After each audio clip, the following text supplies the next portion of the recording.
Fun and fun সাসপেন্সে আপনাদের সবাইকে স্বাগত। আজকের গল্প সত্যজিৎ রায়ের লেখা তারিণী খুড়ো ও বেতাল। গল্পটা আমরা নিয়েছি আনন্দ পাবলিশার্স থেকে প্রকাশিত তারিণী খুড়োর কীর্তিকলাপ বইটি থেকে। শুরু হচ্ছে তারিণী খুড়ো ও বেতাল। শ্রাবণ মাস, দিনটা ঘোলাটে। সকাল থেকে টিপ টিপ করে বৃষ্টি পড়ছে। তারই মধ্যে সন্ধ্যার দিকে তারিণী খুড়ো এসে হাজির। হাতের ভিজে জাপানি ছাতাটা সরাত করে বন্ধ করে দরজার পাশটায় দাঁড় করিয়ে রেখে তত্ত্বপোষে তার জায়গাটায় বসে তাকিয়াটা টেনে নিয়ে খুড়ো বললেন, কই আর সবাইকে ডাক, আর নিকুঞ্জকে বল নতুন করে জল ফুটিয়ে এক কাপ চা করতে। লোডশেডিং, তাই বসবার ঘরে দুটো মোমবাতি জ্বলছে। তাতে থমথমে ভাবটা তো কাটিয়েনি, বরং বেড়েছে। নিকুঞ্জয় জল চাপিয়ে পাড়ার এ বাড়ি ও বাড়ি থেকে ন্যাপলা, ভুলু, চটপটি আর সুনন্দুকে ডেকে আনলো। ন্যাপলা এসেই বলল, এই পাতলা দিনে মোমবাতির আলোয় কিন্তু ভূতের গল্প তো, মানে যদি আপনার স্টকে থাকে তাহলে দুটো ভূতের গল্প তো অলরেডি বলা হয়ে গেছে। আমার যা স্টক তাতে দুটো আরব্য উপন্যাস লেখা যায়। তার মানে 2002 নাইটস। আমাদের মধ্যে এই ন্যাপলাই খুড়োর সঙ্গে তাল রেখে কথা বলতে পারে। আগে হ্যাঁ, বললেন খুড়ো। তবে সব যে ভূতের গল্প তা নয় অবশ্যই। এখানে বলে রাখি যে তারিণী খুড়োর গল্পগুলো এত জমজমাট হয় যে সেগুলো গুল না সত্যি সে কথাটা আজ কোনোদিনও জিজ্ঞাসা করে দেখা হয়নি। তবে এটা জানি যে ৪৫ বছর ধরে ভারতবর্ষের নানান জায়গা ঘোরায় খুড়োর অভিজ্ঞতার স্টক অফুরন্ত। আজকে কিসের গল্প বলবেন জিজ্ঞাসা করলো ভুলু। আজকেরটা ভূতেরও বলতে পারিস, আবার কমকালেরও বলতে পারিস। কঙ্কাল আর ভূত তো একই জিনিস, সেটা তো জানতাম না, বলল ন্যাপলা। তুই আর কি কি জানিস রে ছোকরা? এক জিনিস না হলেও এক এক সময় এক হয়ে যায়। অন্তত আমি যে ঘটনার কথা বলতে যাচ্ছি তাতে তাই হয়েছিল। শোনার যদি সাহস থাকে তাদের তো বলতেই পারি। আমরা ৫ জন একসঙ্গে পরপর ৩ বার আছে বলার পরে খুড়ো শুরু করলেন। আমি তখন মালাবারে এলাচের ব্যবসা করে বেশ 2 পয়সা কামিয়ে আবার ভব ঘুরে কোচিন থেকে গেলুম কোয়েম্বাটুর, সেখান থেকে Bangalore to Kurnool, Kurnool to Hyderabad. First class ছাড়া ট্রেনে চড়ি না, ভালো হোটেলে থাকি, শহরে ঘোরার ইচ্ছা হলে ট্যাক্সি ডাকি। হায়দ্রাবাদে যাবার ইচ্ছে ছিল সালের জাঙ্ক মিউজিয়ামটা দেখার জন্য। সির্ফ একজন লোকের সংগ্রহ থেকে একটা পুরো মিউজিয়াম হয়ে যাবে, সেটা না দেখলে বিশ্বাস করা যায় না। মিউজিয়াম দেখে গোলকোন্ডা একটা ট্রিপ মেরে আবার বেরিয়ে পড়বো ভাবছি, এমন সময় লোকাল কাগজে একটা বিজ্ঞাপন দেখে মনটা চনমন করে উঠল। হায়দ্রাবাদেরই আর্টিস্ট ধনরাজ মার্তণ্ড একজন মডেল চাইছে পৌরাণিক ছবি আঁকার জন্য। তোরা রবি বর্মার নাম শুনেছিস কিনা জানি না, রাজা রবি বর্মা ট্রেভাঙ্কোরে এক রাজবংশের ছেলে ছিলেন। পৌরাণিক ছবি এঁকে খুব নাম করেছিলেন গত শতাব্দীর শেষ দিকটায়। ভারতবর্ষের বহু রাজরাজারা বাড়িতে দেখতে পাওয়া যায় ওই যত রকমের সব আঁকা সব অয়েল পেন্টিং। কতটা রবি বর্মা স্টাইলের ছবি এঁকে এই ধনরাজ মার্তণ্ড। আর আমি যখনকার কথা বলছি বছর ৩৫ আগে, তখন লোকটার খুব নাম, খুব পসার। তারই বিজ্ঞাপনটা দেখে বেশ একটা জোরালো প্রতিক্রিয়া হলো। পুরুষ মডেল চেয়েছে, চেহারা ভালো হওয়া চাই, রোজ সিটিং দিতে হবে, উপযুক্ত পারিশ্রমিকও দেবে। তোদের তো বলেইছি সে বয়সে আমার চেহারা ছিল লাইক আ প্রিন্স, তার ওপর ডন বৈঠক দেওয়ার শরীর, গায়ে জুব্বা, মাথায় মুকুট আর কোমরে তলোয়ার দিয়ে যে কোনো নেটিভ স্টেটের সিংহাসনে বসিয়ে দেওয়াই যায়। যাই হোক, অ্যাপ্লাই করে দিলুম, আর ডাকও এসে গেল 7 দিনের মধ্যে। নতুন খুঁড়ে দাড়ি কামিয়ে ভালো পোশাক পরে দুর্গা বলে হাজির হলো মার্তণ্ডের অ্যাড্রেসে। বাড়িটা দেখেই মনে হলো এককালে কোনো নবাবের হাবেলি টাবেলি ছিল। চারদিকে মার্বেল মোজাইক নকশা ছড়াছড়ি। পৌরাণিক ছবিতে যে বেশ ভালো রোজগার হয় সেটা বোঝাই যাচ্ছে। উর্দি পরা বেয়ারা এসে আমাকে নিয়ে গেল একটা সারি সারি চেয়ার পাতা ঘরে। সেখানে জনা 5 ক্যান্ডিডেট অপেক্ষা করছে, যেন ডাক্তারের ওয়েটিং রুম। এদের মধ্যে একজনের চেহারাটা চেনা চেনা লাগলেও সে যে কে তা ঠিক প্রথমটা বুঝতে পারলুম না। আমি বসার মিনিট খানিকের মধ্যেই সে লোকের ডাক এলো। বেয়ারা ঘরে ঢুকে বিশ্বনাথ সোলাঙ্কি। বলতেই চিনে ফেললুম লোকটাকে। ফিল্ম পত্রিকায় এর ছবি দেখেছি, কিন্তু তাহলে আবার চাকরির জন্য দরখাস্ত করা কেন? কৌতূহল হওয়াতে আমার পাশে বসা ভদ্রলোকটাকে জিজ্ঞাসা করলুম, আচ্ছা, যিনি উঠে গেলেন তিনি বোধহয় একজন ফিল্ম স্টার, তাই না? ভদ্রলোক একটু হেসেই বললেন, স্টার হলে কি আর এখানে দেখতে পেতে? হতে চেয়েছিল স্টার, কিন্তু ছবি পর পর মার খাওয়াতে এখন অন্য রাস্তা দেখছে। ভদ্রলোক আরও বললেন যে সোলাঙ্কি নাকি হায়দ্রাবাদেরই ছেলে। ধনী বাপের পয়সা উড়িয়েছে জুয়া খেলে আর ফুর্তি করে। তারপর বোম্বাই গিয়ে ফিল্মের হিরো হওয়ার চেষ্টায় বিফল হয়ে আবারও এখানে ফিরেই এসেছে। যিনি এসব খবর দিলেন তিনি নিজে অবশ্য একজন ক্যান্ডিডেট। 5 জনের সকলেই মডেল হওয়ার আশায় এসেছেন। তবে তার মধ্যে সোলাঙ্কির চেহারাটাই মোটের ওপর যে যাকে বলে ভালোই, যদিও যাকে পৌরুষ বলে সে জিনিসটার একটু অভাব। আমার ডাক পড়লো সবার শেষে। যে ঘরে ইন্টারভিউ হচ্ছে সেটাই দেখলাম স্টুডিও, কারণ একদিকে রয়েছে বেশ বড় কাঁচের জানলা, ঘরের এক পাশে একটা ইজেল আর তার পাশে একটা টেবিলের ওপর আঁকার সরঞ্জাম। এইসবের মধ্যে একটা ডেস্ক পাতা হয়েছে, আর তার দুদিকে 2টো চেয়ার। একটায় বসছেন মার্তণ্ড সাহেব। সাহেব কথাটা ভুল হলো না, কারণ ভদ্রলোকের ইংরেজিটা বেশ চুস্ত। শকুনি মার্কা নাক, ফ্রেঞ্চ কাট দাড়ি, মাথার লম্বা ঢেউ খেলানো চুল নেমে এসেছে কাঁধ অবধি। পোশাক সম্ভবত নিজেরই ডিজাইন করা, কারণ জাপানি সাহেবি আর মুসলিমানি পোশাকের এমন খিচুড়ি আর দেখিনি। 5 মিনিট কথা বলে আমার জামা খুলিয়ে আমার বাইসেপ ট্রাইসেপ আর ছাতি দেখে ভদ্রলোক আমাকেই সিলেক্ট করে নিলেন। ডেলি সিটিংয়ে 100 টাকা, অর্থাৎ মাসে 30 দিন কাজ হলে 3000। আজকে দিনে প্রায় 10-15 হাজারের সামনে। পরের দিন থেকে কাজ শুরু হয়ে গেল। যে কোনো পৌরাণিক ঘটনাই হোক না কেন, তাতে প্রধান পুরুষের চরিত্র হব আমি। নারী চরিত্রের জন্য আছেন মিসেস মার্তণ্ড আর ওদেরই 19 বছরের মেয়ে শকুন্তলা। খুচরো পুরুষের জন্য মডেলের অভাব নেই। মার্তণ্ডের পৌরাণিক পোশাকের স্টক বিরাট। পাগড়ি, মুকুট, ধুতি, চাদর, কোমরবন্ধ, তাগা তবজি, নেকলেস সবই আছে। অর্জুনের লক্ষ্যভেদ দিয়ে আঁকা শুরু হলো। তার জন্য একটি জবরদস্ত ধনুকও তৈরি করিয়ে রেখেছেন আর্টিস্ট মশাই।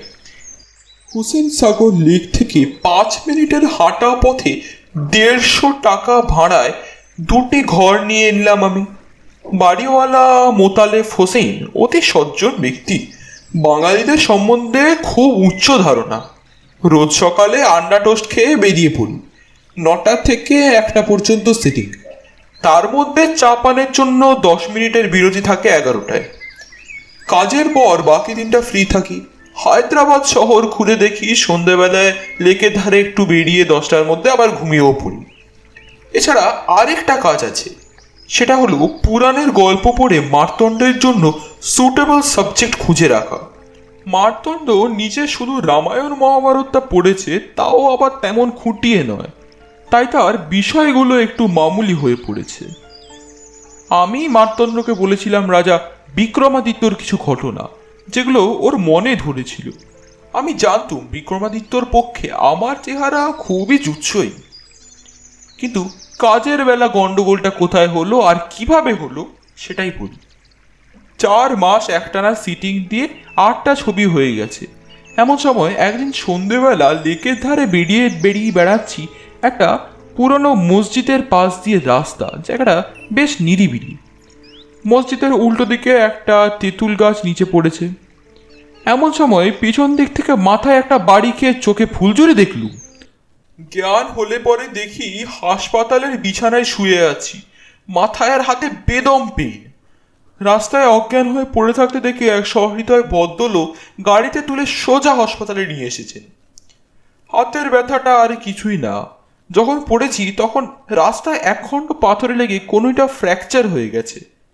এখানে বলে রাখি যে অজ্ঞান অবস্থায় আমার বেশ কিছু লোকসান হয়ে গেছে। আমার ওয়ালেটে ছিল 150 টাকা, সেটা গেছে। আর আমার 700 টাকা দামের সাধের ওমেগা ঘড়িটা। পুলিশে খবর দিয়ে কোনো ফল পাইনি, কারণ এ ধরনের অঘটন নাকি রাস্তাঘাটে প্রায়ই ঘটে। হাত প্লাস্টার করে বিছানায় পড়ে থাকতে হলো প্রায় 3 হপ্তাহ। জখম হওয়ার 4-5 দিনের মধ্যেই আমি মার্তণ্ডকে একটা পোস্টকার্ড ছেড়ে দিয়েছিলাম আমার অবস্থা জানিয়ে। 3 দিনের মধ্যেই তার উত্তর এসে যায়। দুঃসংবাদ, মার্তণ্ড লিখেছে বিক্রমাদিত্য সিরিজের জন্য অর্ডার পেয়ে গেছে।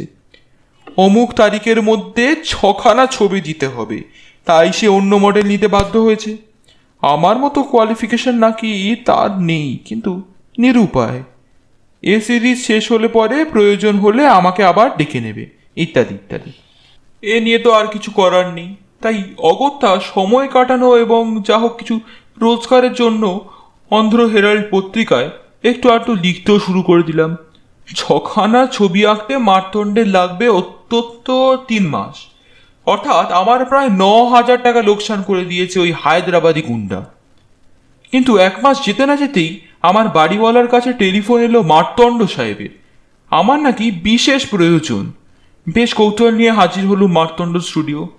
ব্যাপারটা কি? আমার একটা ভালো স্কেলিটন জোগাড় করে দিতে পারো? বললেন মার্তণ্ড সাহেব। 2-1জনকে বলে ফল হয়নি, তাই তোমার কথা মনে হলো। যদি পারো তো ভালো কমিশন দেব, আমার বিশেষ দরকার। জিজ্ঞেস করলুম স্কেলেটনের প্রয়োজন হচ্ছে কেন। মার্তণ্ড বললেন বেতাল পঞ্চবিংশতির ছবি আঁকবেন। বিক্রমাদিত্যর কাঁধে বেতাল হবে ছবির সাবজেক্ট। বেতালের গল্প আজকালের ছেলেমেয়েরা পড়ে কিনা জানি না, আমরা এককালে খুব উপভোগ করতুম।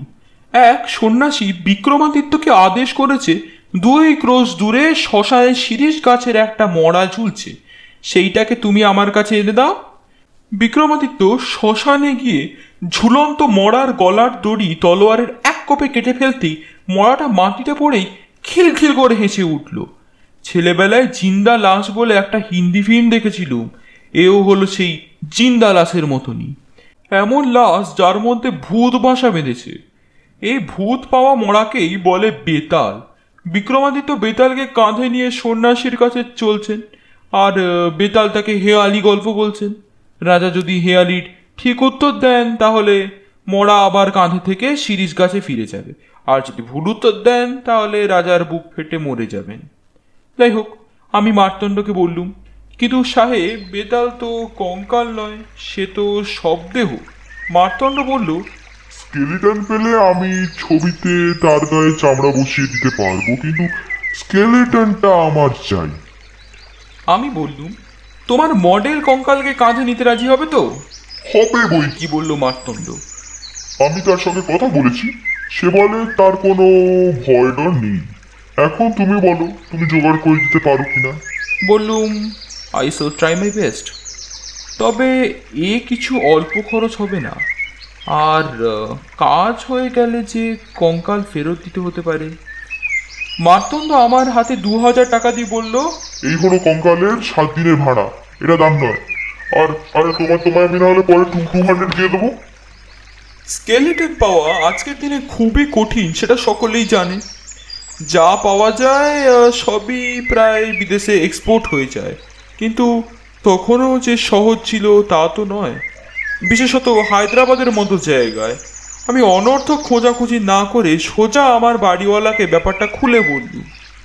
মোতালেব সাহেব হায়দ্রাবাদে রয়েছেন 42 বছর, এখানকার নারী নক্ষত্র জানেন। আমার কথা শুনে কিছুক্ষণ ভুরো কুঁচকে থাকলেন, তারপরে বললেন, একটা স্কেলিটনের কথা মনে পড়ছে বটে, তবে সেটা আসলে কঙ্কাল না, যন্ত্রপাতি লাগানো আর্টিফিশিয়াল কঙ্কাল সেটা বলতে পারো। আর আরেকটা লোকের কাছে আছে কিনা তা জানি না। কে লোক সে? এক এক ম্যাজিশিয়ান। বললেন হোসেন সাহেব। আসল নাম কি জানি না, তবে ভোজরাজ নামে খেলা দেখাতো। তার মধ্যে একটা ছিল ওই কঙ্কালের খেলা। কঙ্কাল তার সঙ্গে একটা টেবিলে বসে চা খেত, তাস খেলতো, দুজন পাশাপাশি হাঁটাচলা করতো। সে এক তাজ্জব ব্যাপার, খুব নাম করেছিল লোকটা। তবে বছর 15 তার কোনো হদিশ পায়নি। ম্যাজিক ছেড়ে দিয়েছে এটাই শুনেছি, বোধ হয় কে কী করেছে। সে কি হায়দ্রাবাদের লোক? হ্যাঁ, তবে তার ঠিকানাটা ঠিক জানি না। অন্ধ্র অ্যাসোসিয়েশনে জিজ্ঞাসা করে একবার দেখতে পারো, তারা ফি বছর ভোজরাজের খেলার ব্যবস্থা করতো। অন্ধ্র অ্যাসোসিয়েশনের কাছ থেকে ভোজরাজের এক কালার ঠিকানা পাওয়া গেল। আশ্চর্য, গিয়ে দেখি লোকটা এখনো সেখানেই আছে। চকবাজারের মধ্যে একটা দোতলা বাড়িতে 2টি ঘর নিয়ে তিনি থাকেন। বয়স 80-টাশি হবে, মুখ ভর্তি একরাশ খয়েরি রঙের দাড়ি, মাথায় চকচকে টাক, গায়ের রং আবলুস। আমায় দেখে হিন্দিতে প্রথমে কথাই বললেন।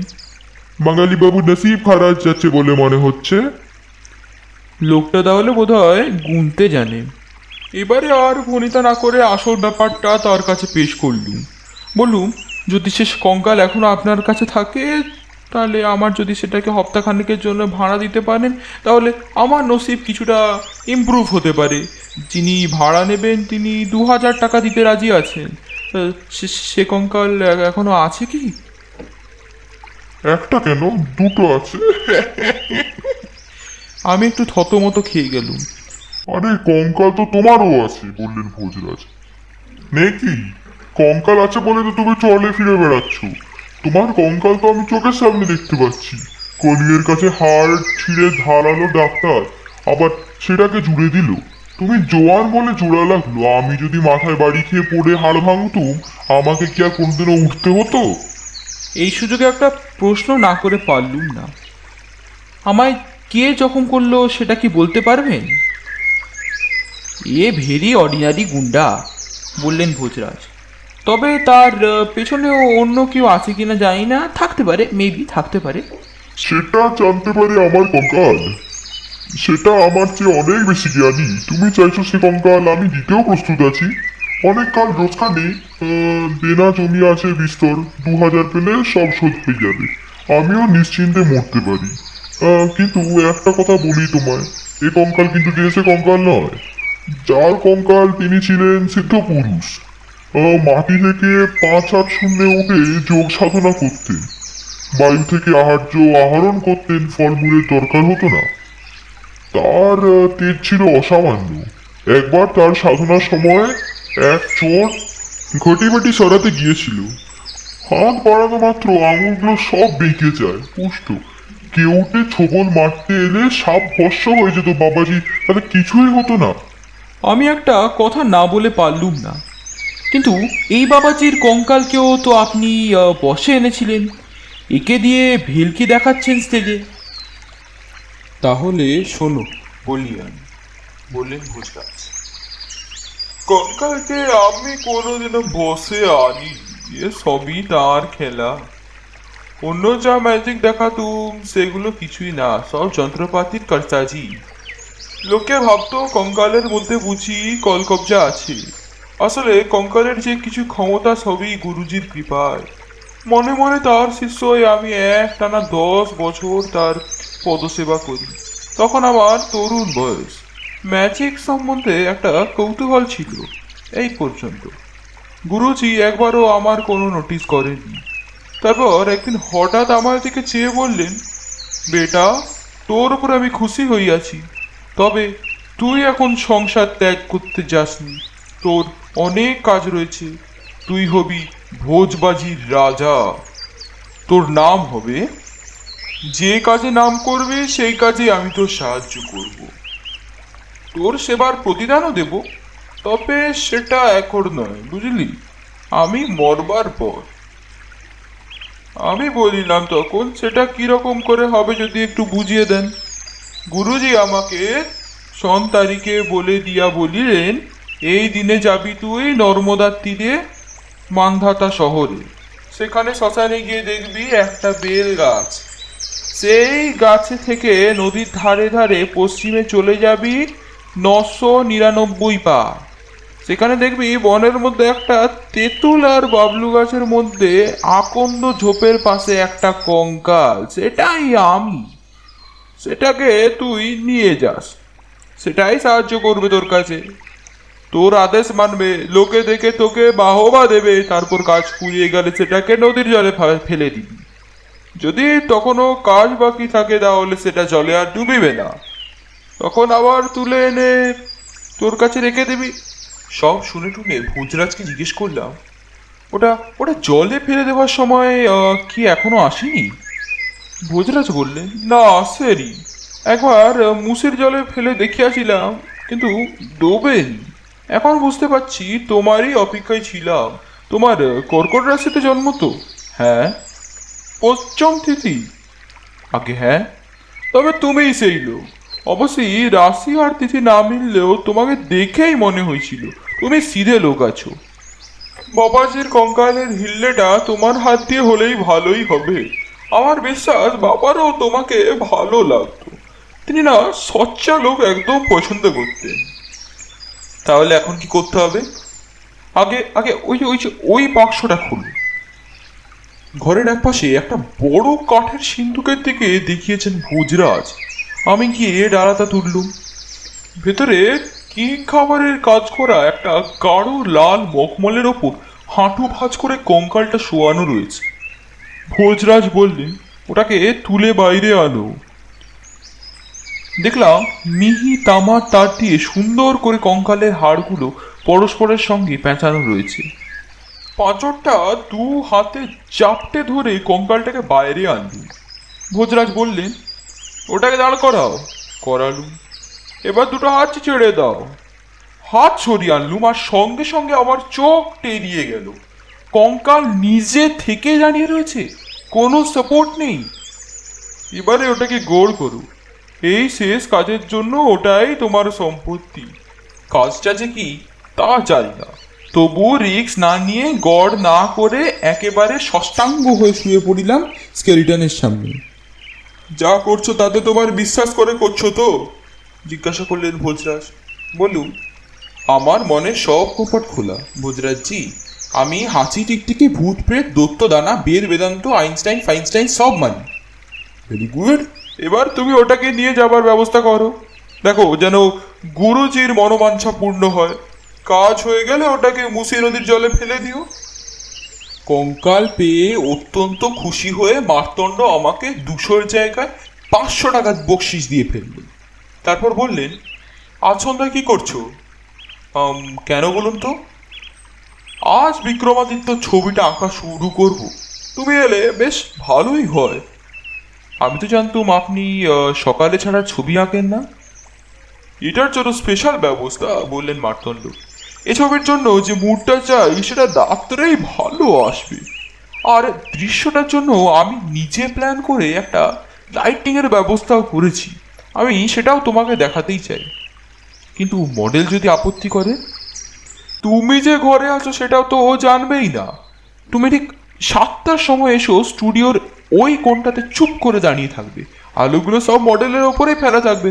তার পেছনে কি আছে সেটাও দেখতেই পাবে না। এককালে অ্যামেচার থিয়েটার করেছি, জানতুম ফুটলাইটের পেছনে দর্শকদের প্রায় দেখাই যায় না। এও সেই ব্যাপার আর কি। আমি রাজি হয়ে গেলাম। একটা ধুপুকানির ভাব নিয়ে 7টার ঠিক 5 মিনিট আগে হাজির হলো মার্তণ্ডের বাড়ি। ওর মাদ্রাজি চাকুর শিবশরণ আমাকে দরজার ফাঁক দিয়ে ঢুকিয়ে দিল স্টুডিওর মধ্যে।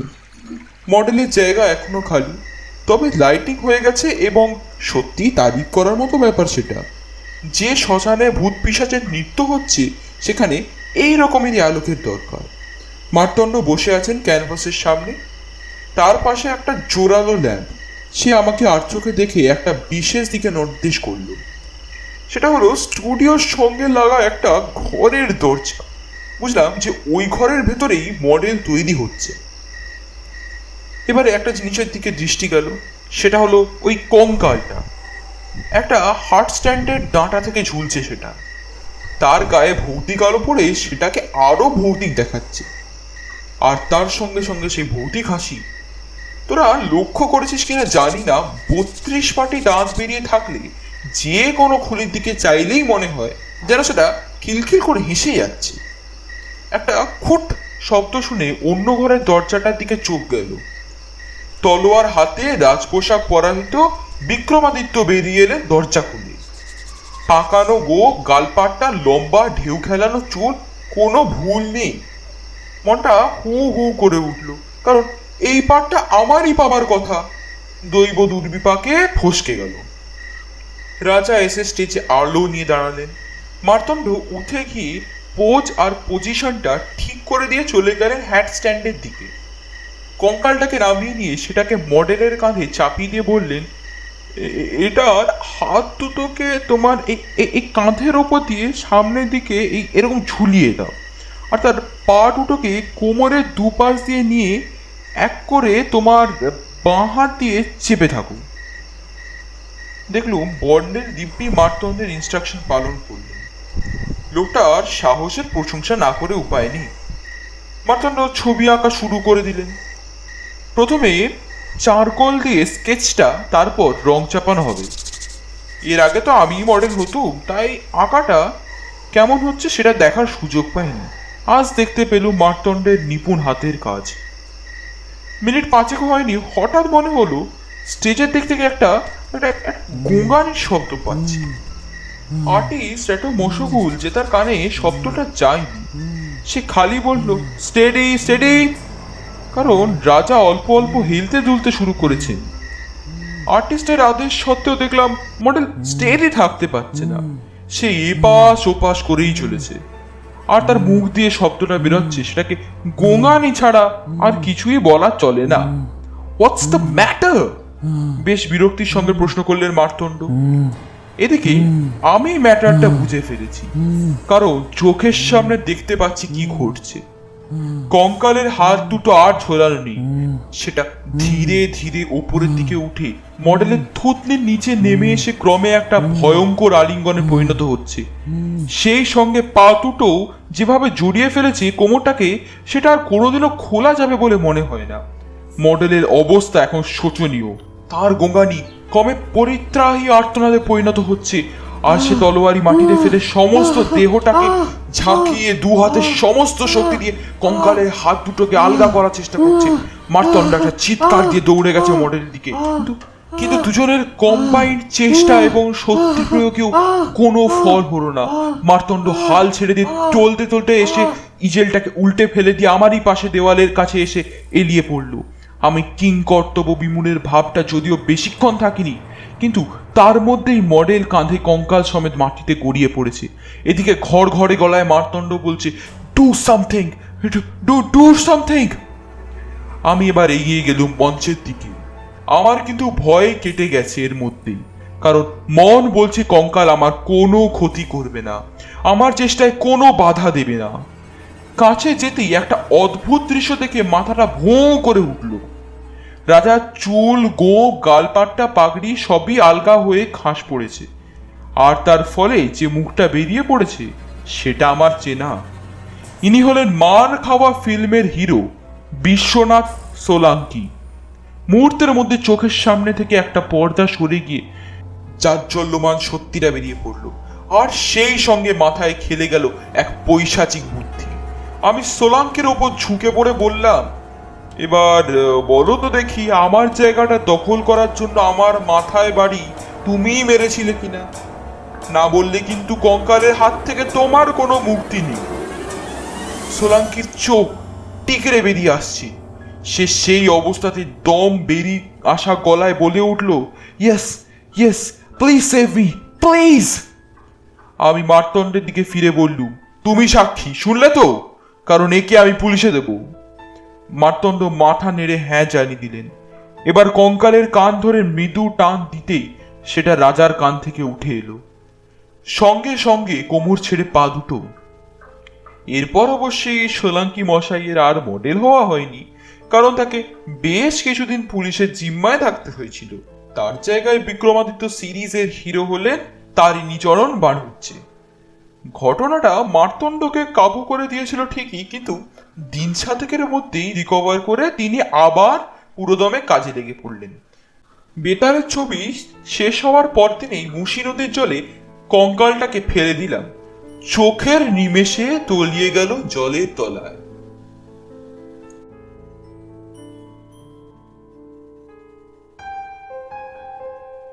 শুনছিলেন সত্যজিৎ রায়ের লেখা তারিণী খুড়ো ও বেতাল। গল্পটি ভালো লাগলে আমাদের চ্যানেলটিকে সাবস্ক্রাইব করতে একদম ভুলবেন না। ধন্যবাদ।